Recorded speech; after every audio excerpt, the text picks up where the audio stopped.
कक्षा 12वीं रसायन विज्ञान के सेकंड चैप्टर विलियन पार्ट के अंतर्गत आज हम पढ़ेंगे वाष्प दाब एवं वाष्प दाब में अवनमन।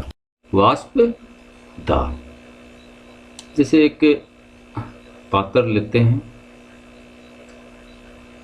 और इस पात्र के अंदर है वो द्रव्य को लेते हैं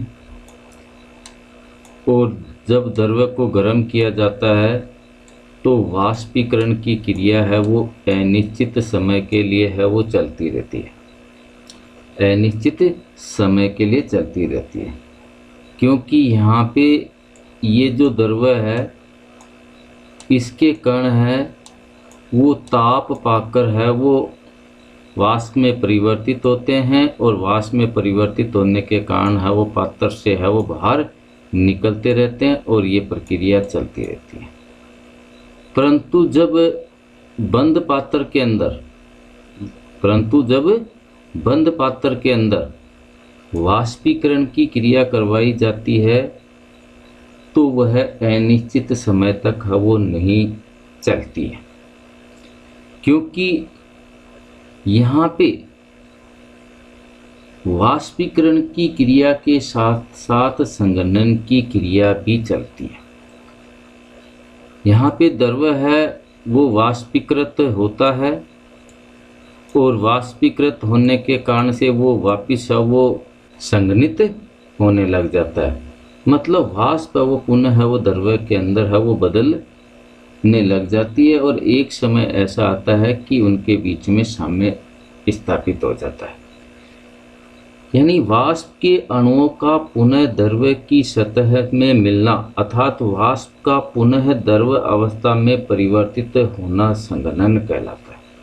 यहाँ पे वाष्पीकरण एवं संघनन है वो एक दूसरे की विपरीत क्रिया है और जब वाष्पन की दर है वो संघनन की दर के बराबर हो जाती है तो साम्य स्थापित हो जाता है। तो अपन कह सकते हैं कि एक निश्चित ताप पर साम्य अवस्था में वाष्प के अणुओं द्वारा द्रव्य की सतह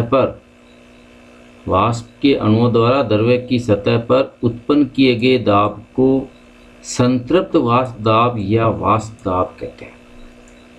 क्या है? एक निश्चित ताप पर साम्य अवस्था में वाष्प के अणुओं द्वारा द्रव्य की सतह पर उत्पन्न किए गए दाब को संतृप्त वाष्प दाब या वाष्प दाब कहते हैं। विलयन का वाष्प दाब विलय एवं विलायक दोनों घटकों के वाष्प दाब का योग होता है। वाष्प दाब अवनमन। अभी अपन ने जाना कि विलयन का वाष्प दाब विलय एवं विलायक दोनों घटकों के वाष्प दाब का योग होता है। जब किसी विलायक में अवाष्पशील विलय पदार्थ को मिलाकर गर्म करते हैं तो विलयन का जो वाष्प दाब है वो विलायक के वाष्प दाब से कम हो जाता है। क्या हो जाता है? विलयन का वाष्प दाब विलायक के वाष्प दाब से कम हो जाता है। इसे है वो कहते हैं वाष्प दाब अवनमन। इसे शुद्ध विलायक का दाब है वो P0 हो और विलयन का वाष्प दाब है वो P हो तो वाष्प दाब अवनमन है वो किसके बराबर होगा? P0 माइनस P के। अभी अपन ने जाना कि किसी विलायक के अंदर अवाष्पशील विलय पदार्थ को मिलाया जाता है तो विलयन का वाष्प दाब विलायक के वाष्प दाब से कम हो जाता है, जिसे वाष्प दाब अवनमन कहा जाता है।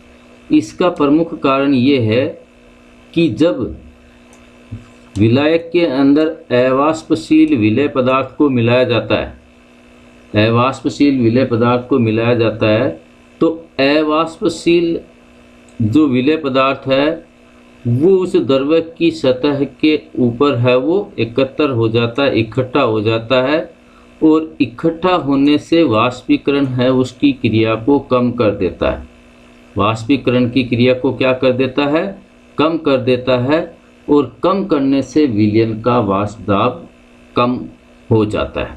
इसको अपन इस प्रकार से भी जान सकते हैं।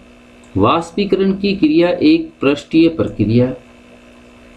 वाष्पीकरण की क्रिया एक पृष्ठीय प्रक्रिया है इस प्रक्रिया में विलायक के अणु द्रव्य की सतह से वाष्प में बदलते हैं।